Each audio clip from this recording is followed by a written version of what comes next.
Hello and welcome to this latest podcast episode from Animal Training Academy. I hope you have enjoyed the other podcasts. If you haven't listened to them already, then you can listen to them all or download them either at www.animaltrainingacademy.com, or you can view/listen to them on iTunes as well. All you have to do is just search for Animal Training Academy in iTunes and you'll be able to find them there. Now, I'm very excited about today's episode, and it's something that I and my guest have been planning for the last month or so. This is going to be a lot of fun and a really special treat for all of you listening at home or in your car driving or on the bus or cooking dinner or whatever you're doing. Get ready to be inspired, because I'm going to be introducing you to the Director of Training and Behavioral Husbandry at San Francisco Zoo in California, Debbie Marrin. Now, Debbie's worked with animals professionally for over 40 years, and during that time, she has held many different job titles and worked with numerous species of marine, exotic, wild, and domestic animals. She's very passionate about providing optimal animal care and practicing positive techniques that benefit the animals she works with. Debbie began her career working at Lion Country Safari in Southern California, working with exotic animals, and attended and graduated from the Exotic Animal Training and Management program at Moorpark College. After graduating from this program, she spent the next 27 years specializing in marine mammals at Marine World Africa, USA, where she started training animals for shows and non-invasive research projects. In the mid-1980s, Debbie was given the opportunity to start a dolphin husbandry training program, walrus husbandry program, and also supervised the killer whale husbandry program for several years. This has led to husbandry training becoming one of Debbie's unplanned areas of expertise. In 2008, Debbie started working at San Francisco Zoo as a carnivore keeper, and then into her current role as a Director of Training and Behavioral Husbandry, where she has a passion for teaching and mentoring other trainers and working towards the continual advancement of training and enrichment practices for all animals. So without further ado, it's my pleasure to introduce Debbie Marrin. Good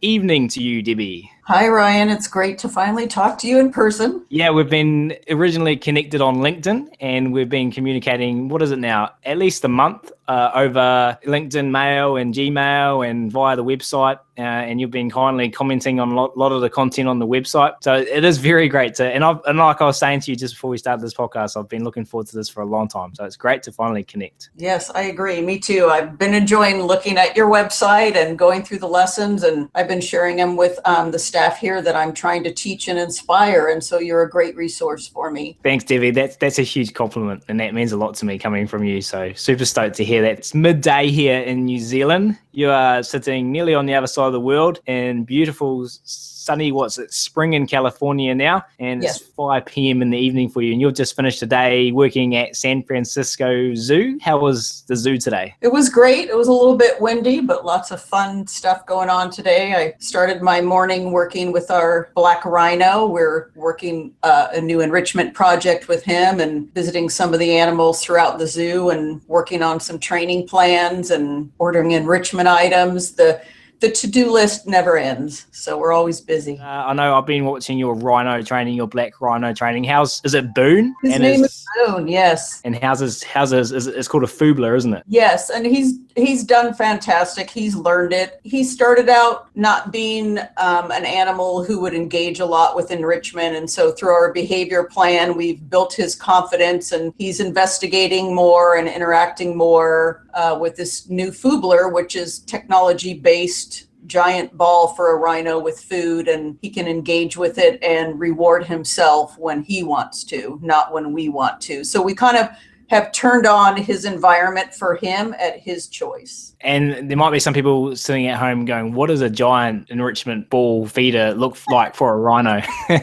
And I know that you've got some videos up online, don't you, Debbie? So maybe in the synopsis for this podcast, if you don't mind, I might put a link or two to some of the foobler videos. Yeah, that'd be great if you add those in, and you can see him pushing this very large hard plastic ball, and when it moves in the right direction, food will fall out and he gets a reinforcement. What you can't see is that we have engineers and scientists who develop some technology that goes inside the foobler. There's different compartments, and so when a compartment opens up to make food available, a bell tone sounds, and then the pod opens up, and he knows that at that time when he pushes it, that there will be food available. So the goal with it being that we set it it for different times during the day, so he doesn't use it all at once, but can have different opportunities for enrichment throughout the day when the keepers are in other locations. It's inspiring. It's industry leadership and it's the use of technology, combining all those things. It's absolutely fantastic. And I really enjoyed watching the videos that you sent me and looking at the training plans and stuff. So I'll discuss that with you maybe after we've finished the recording, Debbie, and we'll see what you're comfortable with me putting on Animal Training Academy, and we'll get everyone understanding what a foobler is and hanging out with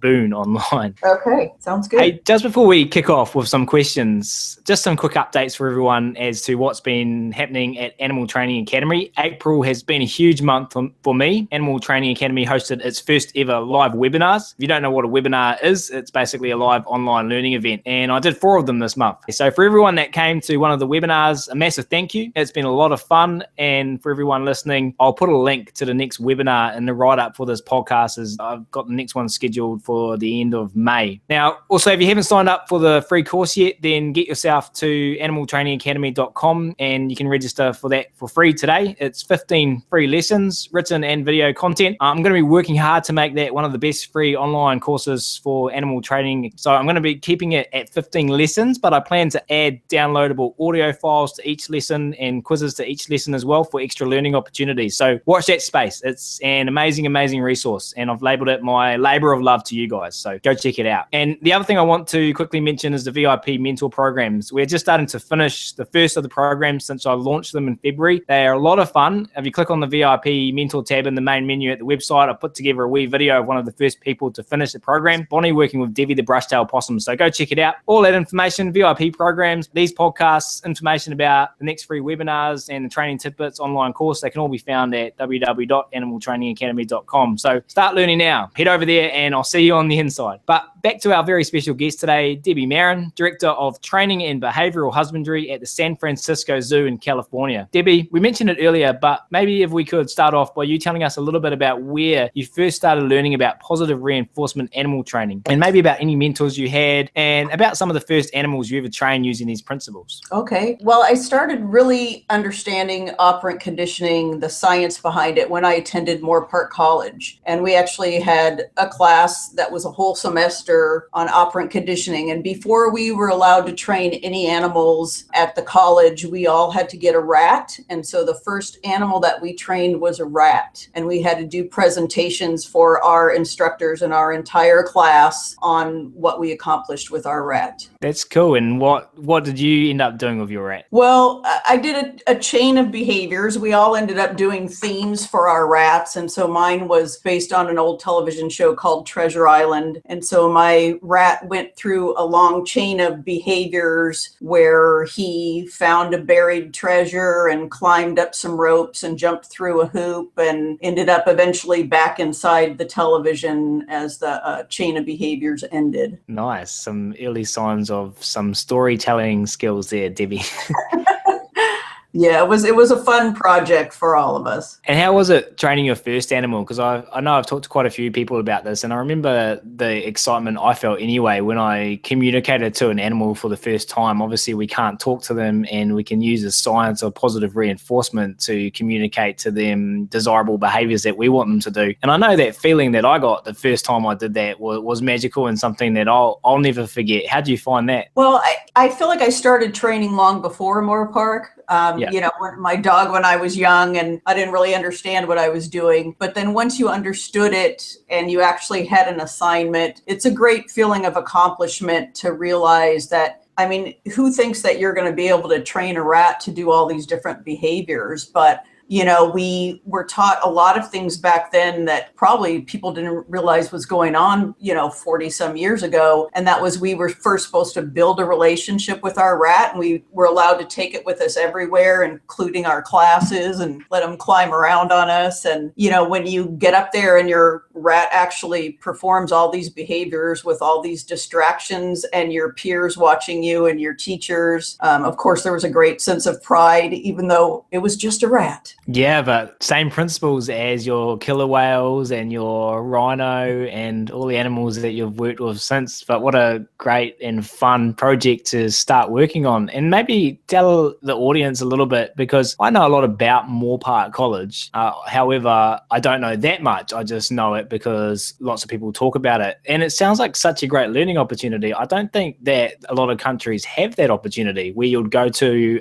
college and you'd have to carry a rat to the class with you and present trained behaviors to your classmates. I know a lot of people learn about behavior in the classroom, but don't always get an opportunity to actually put those skills into practice. Can you just tell us a little bit more about Moorpark College and kind of what it's based on? Is it just animal behavior, or is it all kind of animal related skills? Well, first of all, it's a junior college in Southern California. And, about 50 years ago, there was a man called William Brisby, and he started with one class, and it developed into a whole program called Exotic Animal Training and Management. And the students who graduate from there get an Associate of Science degree. And the difference is that they have their own teaching zoo. They call it America's Teaching Zoo. So there's a large animal compound there with animals that are donated of all different types of species. And so the students get hands-on experience cleaning and feeding and caring for animals. The first year, you're not allowed to train anything but your rat. And then the second year, you get to start training other species of animals, and you learn to do show presentations, and you learn about nutrition and veterinary procedures and everything, like all different aspects of working as a professional animal career. Yeah, it sounds like such a great opportunity. I was talking to a trainer in a European country not too long ago, and one of the things he mentioned moving forward was that's what he wanted to see in education and animal training in his country in the next 10 years or so, is that people actually get opportunities to practice. So do they take international students there? Yes, you can apply from anywhere in the world, and they take a limited number of students per year, obviously, but you can come from anywhere. So check it out. Yeah, there you go. Everyone who's curious about how to get your foot in the door, maybe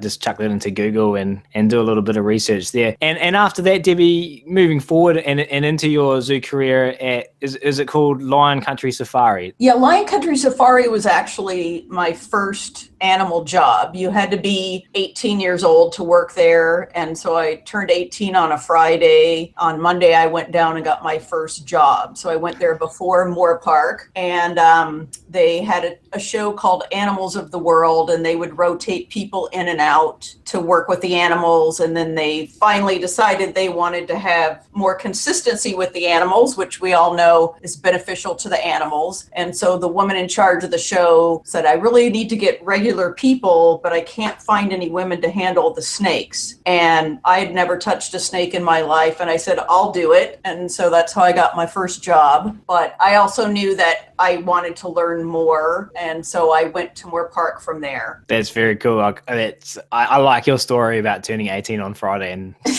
going on Monday. But when people ask that question, I call it my behavioral odyssey. And you highlighted some important parts of my own learning experience, the desire to continually improve and learn. And that's a big driving force in my life. Maybe just another factor for everyone listening out there that's thinking about how to get into this stuff. And then after Moorpark and during that time there, did you kind of find any mentors, people that you looked up to and they mentored you? Or? Yes, definitely. I was very fortunate at Moorpark and out of Moorpark to have some of the most skilled animal trainers, I believe, in the world mentoring me. So when I was at Moorpark, Bill Brisby, who founded the program, was one of my mentors. And then we also worked with, we did internships at Los Angeles Zoo. And I also worked with Wally Ross, who had also trained many marine mammals and circus animals and all kinds of stuff. And a man named Hubert Wells, who ran a place called Animal Actors of Hollywood. And we would go and volunteer and clean poop and all kinds of stuff for them for the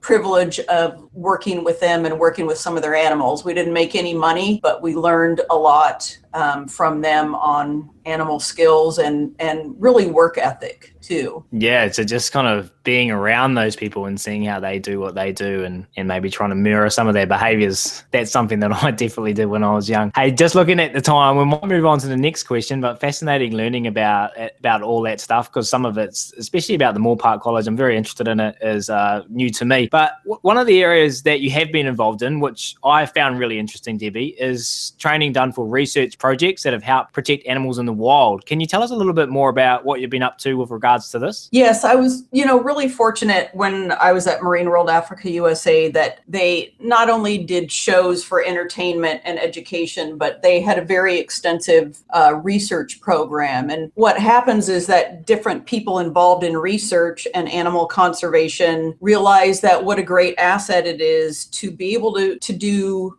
projects, to design things for animals that were really highly trained, because we were able to gather information that you can't gather from just observing an animal in the wild. And then you can take that information, that the behaviors that we worked on, and laws were passed to protect the animals in the wild, and conservation projects were started. So for instance, we did one project with our killer whales where we studied what their hearing ability was. And then the next phase, we studied what man-made noises at what distance affected their ability to hear and communicate with each other. Those behaviors and the outcome helped pass laws that are still in place today to protect killer whales in the wild.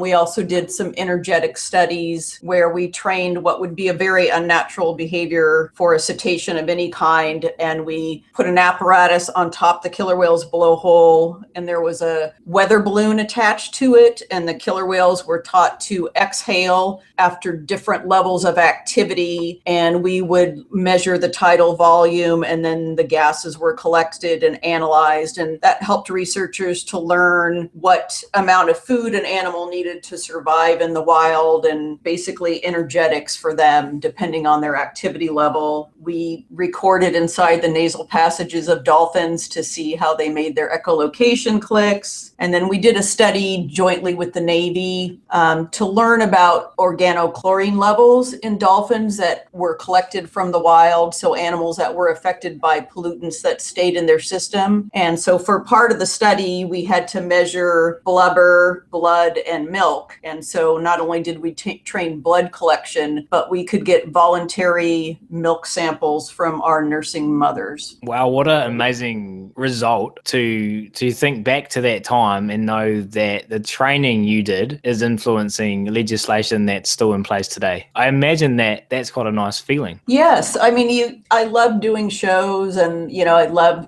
the fact that we can educate people through entertainment with the animals, but it is an amazing feeling to realize that, that training can also help protect animals in the wild and improve the lives of the animals we have by the more we learn about them with training that, again, is only possible through positive reinforcement. Yeah, and it would have been just so engaging, I imagine, just to go to work and to be doing the training on its own, I find anyway, and I'm sure you agree, is engaging in and of itself. But then to get the results that you got, to see the results of your training, helping science identify the gases being blown out of a killer whale's blowhole, or that to impact upon stuff that's happening out in the wild, it sounds amazing. You should write a book. Maybe you can help me. Yeah, there we go. We'll do a blog. Yes, sounds great. So 40 years of professional animal care work. Wow. Debbie, I'm sure you have a lot of unique and interesting stories that stand out after 40 years, and you've just shared some of them with us now. But I wonder if you can maybe share one or two more that really stick out in your mind from your experience, and how these might have helped teach you some really significant lessons. What's one animal or one or two stories, three stories that you can think of that have helped teach you some really significant lessons about animal training and behavior? Well, early on, when I first started at Marine World and I was a new trainer and I was working with a dolphin that it was his first year doing shows too. And the show started and he did a few behaviors and then he just turned around and swam away from me. And there you are with a couple thousand people watching you, and an announcer announcing something that's not going to happen. And I remember standing there going, gee, I really don't want this to happen again. And I learned to really think about motivation and look at the whole big picture, because just because the animal knows the behavior and you have a reward to offer it, they get multiple times throughout the day to engage and to do training sessions. And so you have to really be a good motivator, and know your animal well when you're going to use a positive reinforcement system to keep them going. So it taught me to be a better trainer and see the bigger picture, because I always want to prevent a problem from happening or a negative behavior from happening. I don't want to react to it after it's occurred. Yeah, and I'm really glad that you brought that up. And I'm going to tell you why, because I'm always asking people, and if you're one of those people listening to this podcast that I've asked, I'm always asking people what their top questions about animal training are. And I get so many varied answers, because there's always different people at different levels of experience and working with different species. But I think, and I'd have to count it to be 100% sure, but I could put some money on it, that the biggest question I get asked is, how do I train an unmotivated animal? So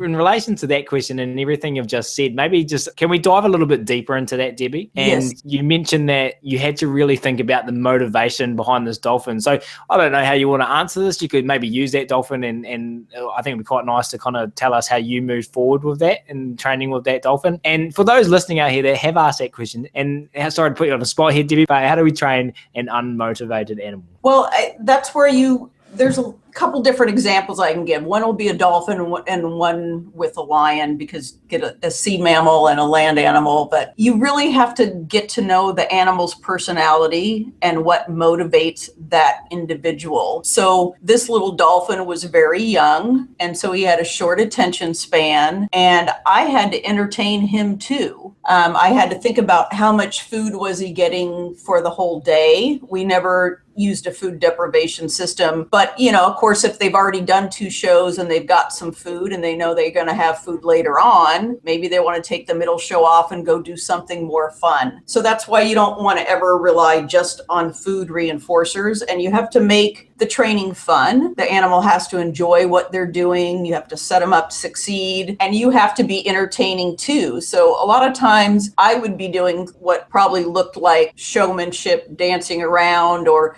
doing different things, but I wasn't really doing it for the audience. I was doing it for the dolphin, to keep his attention. And I also knew that he loved tactile reinforcement. And so there's a lot of different types of reinforcement. So the bigger the variety you have to offer, the better you're going to be able to motivate your animals. So in a nutshell, 2 things kind of stuck out to me there. One was appreciating that your animal is an individual and taking the time to, once you appreciate that, look at their environment and as an individual assess what's reinforcing to that individual in relation as well to their daily routine, their activity space, and everything that dolphin knows and does on a daily routine. And the other thing would be to then, from that information, have at your ready not just one reinforcer, because a lot of people just rely on food, but a plethora of different reinforcers to offer your animals. Yes, it's I always say, when it comes to your criteria and your SDs, your communication, you want to be consistent. But when it comes to your reinforcers or your consequences, you want to be consistently inconsistent. Because if the animal doesn't know what reward it's going to get, then life's a lot more interesting. You can use jackpots and varieties of food and petting, and maybe throw them their favorite toy to play with for a little while. Again, it's knowing that individual. When I first started here at the zoo, I worked in the lion house, and when they did a little evaluation telling me about some of the animals in there, and they told me about our older male lion, and they said, that's Tunia and nobody trains him. And I said, well, why is that? And they said, because he's not food motivated. And so of course that made it a big, goal for me I'm going to find out what motivates Tunia. And he was about 13 years old when I started working with him. He had no behaviors. And within a few months, he got his first voluntary hand injection for his vaccinations. Every other year, his whole life, he had to be darted with a dart gun in order to get vaccinated. And what I found with him was he wasn't food motivated if you just rolled food into a dish or through a food chute, but he liked the individual attention and he liked it when I hand fed him. And so I just started training him, and the interaction was his motivation. That's so cool. And I'm always kind of preaching two things, and they are to really fundamentally understand how behavior works, and then to put the microscope as a second thing, put the microscope over your unique situation. And I feel the story you just told is such a great demonstration of, if you can develop those skills, the impact it can have on an animal's welfare and an animal's life. I'm just thinking about how much better that lion's life was because you took the time and you had the knowledge and with that lion. That's really cool. Yes, great experience. And that's the kind of stuff that's really rewarding, is when you realize that your training not just affects the behavior you're working on, but the animal's entire life. And I've had that happen with multiple animals here at the zoo and other facilities, knowing that they just had a more enriched and more positive relationship with people, and then more potential because you did that breakthrough and figured out what motivated that individual. Yeah, and you see the flow-on effects after you've been doing the training for a while. And not to use labels here, but just to make it easier for myself, I feel when I'm in similar situations to the one you just described, you see animals that are more confident and they handle stress better, explore their environments more, and just are, air quotes, more happy. What do you think about that? No, I agree 100% with that. We're really benefiting our animals. I know when I first started in the training field, and even recently, there's still a lot of zookeepers who think that training is not good for the animals. And I try to explain to them that training actually gives the animals choices and more control over their lives and their environment than not training. And so it benefits them all around. Yeah, and maybe just to wrap up that question there, because this is something that's really important to me and close to my heart as well, is the choice that training gives our animals, and the empowerment that we can offer to them via using positive reinforcement to shape behavior. How important is that to you? It's just as important. I just can't stress it enough. And I keep, try to give people examples so that hopefully that they understand how it gives them a choice and why it's better. So, this lion Tunia was a perfect example. For 12 years, he didn't have a choice. Somebody walked in the building with a dart gun and shot him to give him an injection. And that's not a positive feeling. It's more painful. It doesn't help establish a positive relationship with the vet staff. Then once he got trained, he had a choice, and he chose to come over and participate and get an injection by hand, which wasn't painful. Like, he barely noticed, and he could start to build a positive relationship with the vet staff again, because they weren't doing anything negative to him. And I don't think there's anyone listening that can form an argument that that's not a good thing.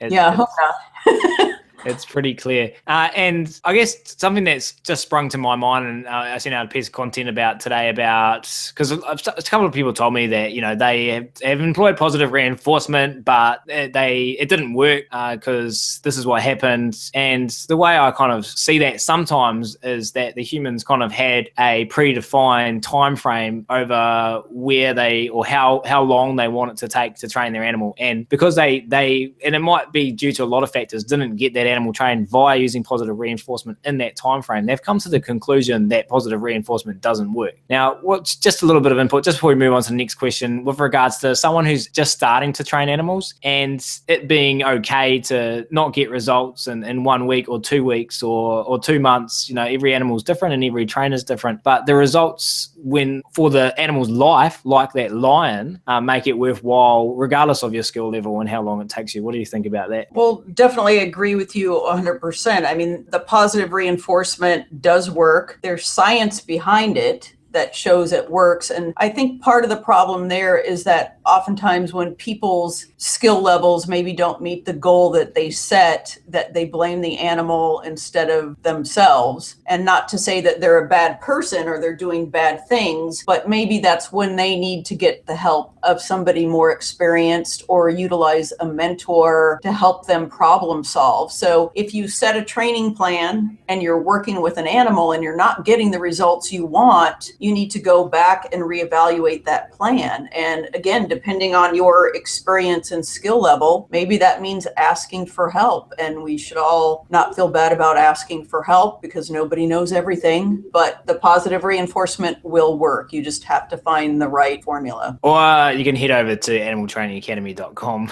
or you just plug in there.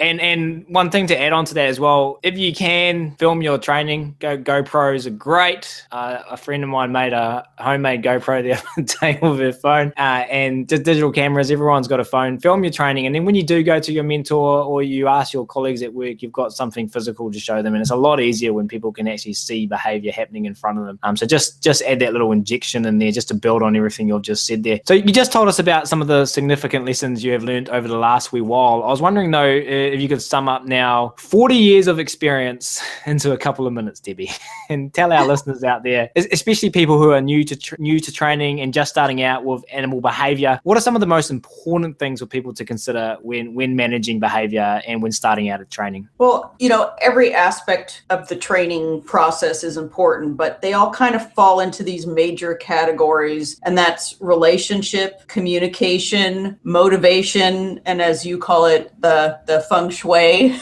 We might say antecedents here in the United States a little more often, but those are the most important things, because if you don't have a good relationship with your animal, you're not going to get the training results in this type of system, because you have to have a bond of trust there. You need to communicate, and the communication has to be both ways. You have to be able to communicate to the animal what you want it to do, and then you have to read what the animal is communicating back to you. You have to pay attention. Are they calm? Are they nervous? Are they confused? Are they frustrated? So make sure your communication with your animal is two ways, and you have to be a really powerful motivator. You have to find out what's going to motivate that animal to want to do what you want it to do. And then again, like you say, the feng shui, setting up that environment so that the animal is comfortable and you're creating circumstances that they are able to succeed. Yeah, beautiful. And thanks for chucking that feng shui there. That came from a zoo I was doing consultancy work at here in New Zealand, and we were setting up the learning environment for the keepers there to do our workshops. And we got joking about feng shui and the importance of feng shui. And we were working in a little kind of kitchenette type staff room area, trying to set up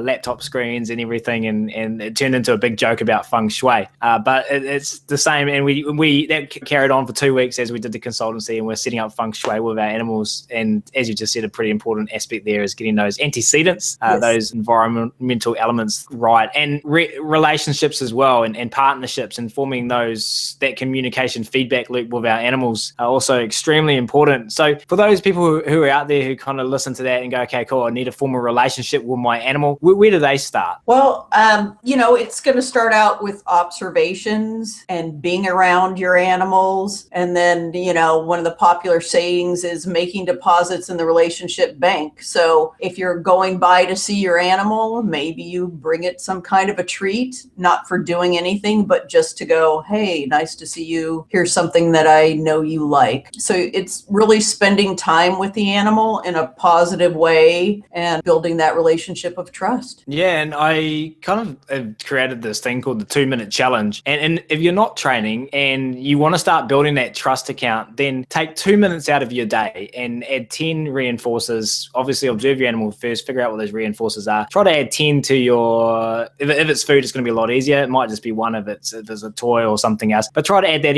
every day and just spend 2 minutes a day. And if you are using food and you're giving your animals 10 food items a day, 10 sunflower seeds if it's a parrot or whatever species you're working with, and you do that every day for a week, that's 70 reinforcers. And I sat down and I figured it out. If you do that every day for a year, then you're going to be depositing over 3,600 reinforcers in your animal's environment, which means you're going to have a fantastic, well, hypothetically, if you've done it right, relationship with your animal. So I like that idea, Debbie. There doesn't have to be a reason for it. Just, you're going to go past an animal you're working with. Just take something it wants. Simple. Yeah. And it's really, again, paying attention to the behavior that you're seeing. So if I'm working in the Lion House building and all the cats are inside and I'm walking down the corridor, if I walk fast by one lioness, then she would bark and kind of run to the back of the cage. And so I learned, okay, with her, that makes her nervous. So I have to walk a little farther away and a little bit slower and not make direct eye contact. There's another male lion who he was hand raised and he craves human attention. So with him, if I don't come close and talk to him, then he barks at me. So it's learning the individual animal and respecting what is positive and negative for them and the way you just move around them. Yeah, and just those observations. And how do you know if you're right or if you're wrong? Once again, air quotes. You look at the behavior, and if you make those small changes, you stop doing eye contact or you move a little bit slower, then see what